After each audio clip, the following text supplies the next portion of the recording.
Well, hello, lovely humans, and welcome back to my channel. Today we have a very special guest joining us, and it's my dog. She's on the bed with me, so if you're wondering what the black blob is, it's just the puppers. Today's video has me a bit worked up, okay? Just gonna start it off with that, and I'm just gonna dive straight on into things. You guys know, especially if you've been around here for a while, that I am super passionate about informing you guys on how the wedding industry works so you can make the choices that are best for you, for your style, for your budget, and for your life. And that's one of the main tenets, and that's why I started this channel, is I just felt like so many people just didn't understand the things about the wedding industry, and somebody needed to share these things, and I thought, why not? I'll do it. But there's this one thing that continuously frustrates me, and that is the term the wedding tax. And for those of you who don't know, the wedding tax is this idea that the second that you mention the W word, that all vendors will automatically hike up their prices because they can. And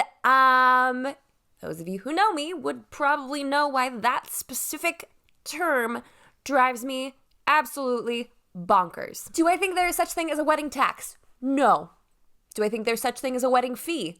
Yes. And we'll get to the difference between the two of those in just a few minutes. But first, let's go ahead and examine the differences between, let's say, between a 60th anniversary and a wedding, both with 200 guests and a 3-course meal. And oh wait, I'm quoting all of the stuff from a video that I watched before this that compared and contrasted the difference between two events and what different vendors charged for them. There are a bunch of holes in this video. It's a Canadian news broadcasting company that did this video, and I got so mad while watching it. I'm gonna link it down below if you guys wanna go ahead and check it out.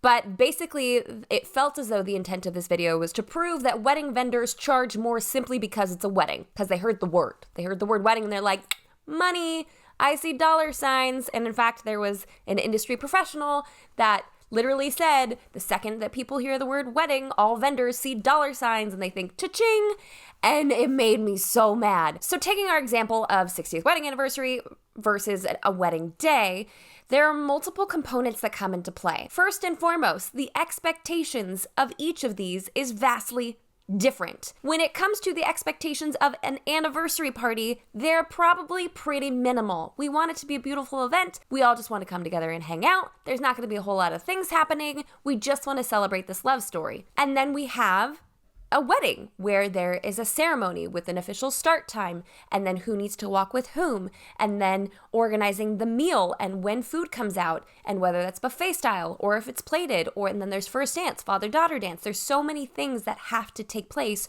during that time frame. The expectations for these two events are vastly different. In order to have a smashing success of an anniversary party, you don't need very many components, you don't need to manage the timeline, and you're probably not going to get super specific on all of the details that you want to have attended to. When it comes to a wedding, it's gonna be super specific. There are a bunch of different time frames, and that requires a bunch of extra stuff that doesn't come with a wedding anniversary. Oh, I'm gonna try really hard not to get ranty, but if it slips out, forgive me. With higher expectations come higher costs. Whether it is a social construct or an industry standard, whatever you want to call it, weddings cost a lot for a reason. They're often touted as this once-in-a-lifetime experience, and if you don't spend the money on this, you will regret it. And I hope you guys know, that one of the main points of this channel is to tell you how you can save money and where you shouldn't DIY and what you could possibly DIY. I'm here to help you to kind of navigate through that once-in-a-lifetime mentality. So I'm not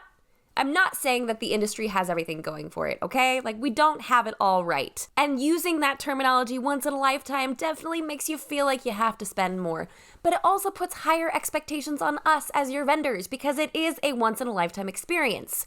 Which leads me to my next point. Experience. A photographer who does graduation photos typically is photographing one person for an hour or 2 hours and then delivering back a handful of photos. A photographer photographing a wedding is usually 2 photographers for 8 to 10 hours delivering hundreds of photos. In addition to that, having an experienced photographer makes a difference. The experience of your photographer directly correlates with the cost. An experienced photographer will know the exact kind of lens that they should use when you have your first kiss. He or she should also know exactly where they need to be standing. Why? Because if they miss this shot, they can't redo it. If you're at a graduation photo shoot, then you can redo a shot. You can simply have the subject pause, reassess their body situation and retake the photo. You can't recapture a first kiss. So the experience that comes with a wedding photographer is not the same as the experience that comes with a lifestyle photographer. They're two very different beasts.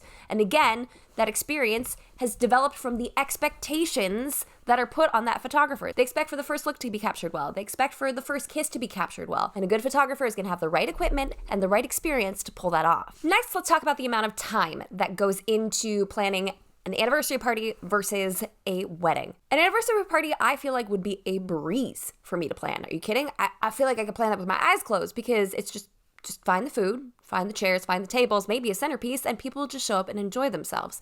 The amount of time that goes into planning a wedding, did you know that the average wedding takes 250 hours to plan? Do you really think it would take me 250 hours to plan an anniversary party?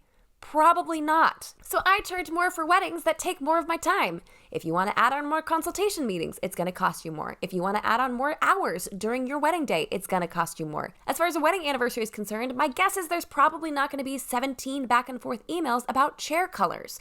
They just want a place for people to put their tushes. There's a much higher likelihood of having 17 back and forth emails about chair colors when it comes to a wedding, because this is a once in a lifetime opportunity. Whether society made it so, or the couples made it so, or the vendors have advertised it as so, that's how everyone views it. In addition to all of these factors, you have reputation to consider. Take two famous bridal stores, for example, Kleinfeld's and David's Bridal. Which one do you think you're going to spend more at? The one with the bigger and or better reputation for being a luxury store. If you get a price back from a vendor that seems really, really high, they probably have a pretty good reputation. They're probably pretty well known in the industry and their work shows their experience. But no one goes to Kleinfeld's. I mean, maybe this happens, but like you wouldn't expect to go to Kleinfeld's and pay David's Bridal prices because it's Kleinfeld's. You know what I mean? So yes, there are certain moments where you are paying for a name. So you and your spouse-to-be need to decide whether that's important for you or not, to have that name listed as a part of your wedding vendors. And lastly, a wedding has so much more drama.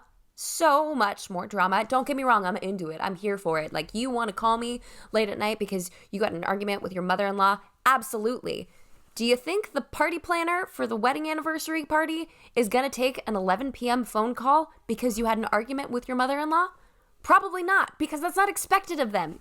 You're going to pay more because they're more intense, because they require more work, they require more time and more careful orchestration. A wedding anniversary party does not have a minute-by-minute schedule of everything that needs to be happening in the next 4 minutes. It's just people coming together to hang out. But if you want something that's carefully orchestrated from minute to minute to minute, then you're going to hire a professional and you're going to pay the cost. So it's not a wedding tax, because it's not something that implies that we just toss it on there because we feel like it. It's a wedding fee because it's a lot more work.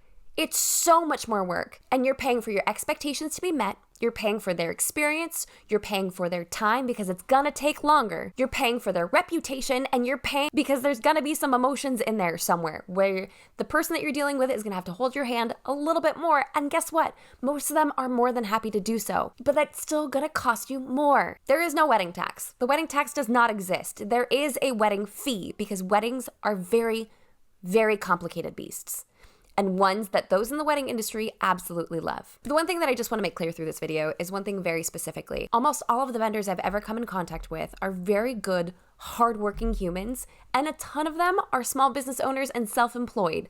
They're not looking to price gouge you. They're not looking to make a couple extra bucks. They're just looking to put food on their table. They're just looking to have enough money to cover the insurance that your venue requires, and to hire a second shooter, and to bring on that additional assistant to make sure that your wedding is the wedding of your dreams. If you don't want a wedding cake, no one is making you get a wedding cake. But don't be mad when your cake melts because it's been sitting in the sun for 6 hours and you forgot to tell the baker that it was sitting in the sun for 6 hours because it's for a wedding instead of a 2-hour wedding anniversary party. So whether you like it or not, weddings have this reputation. If you don't subscribe to that reputation and you don't want to pay a lot of money, that's totally fine. You can find someone within your budget.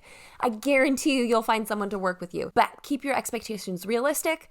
Bear in mind that they probably have less experience and they're probably going to spend a lot less time with you than a dedicated long-term professional would. And they're probably not going to help you out with as much drama. Just stop calling it a wedding tax, okay? Because that's not true and it's not fair. So that's all we have for today, folks. Thank you so much for stopping by. Let me know your thoughts in the comments below. As always, I love hearing from you guys. If you haven't done so already, like this video if you like the video, and subscribe to this channel for more tips and tricks for the modern day bride. And until next week, bye guys. Oh, and we have a bunch of really exciting stuff coming up. Like next week, I fly to Washington for our first Washington State wedding, which I'm super excited about. And then the following week, I'm going to be in England. Freaking England, working a wedding. I can't even wrap my head around that. So if you guys have suggestions for where we should go, I know I asked this in the past, but now I have a slightly larger pool to pull from. So let me know down below where we should go. We're going to London. We're going to head over to Paris for a few days, and then we're going down to Brighton because if I could possibly run into Zoe Sugg, I'm into it. Also, if you guys want to tweet her and let her know that I'll be there and that I want to meet her, that'd be great. Okay, thanks. Okay, bye guys.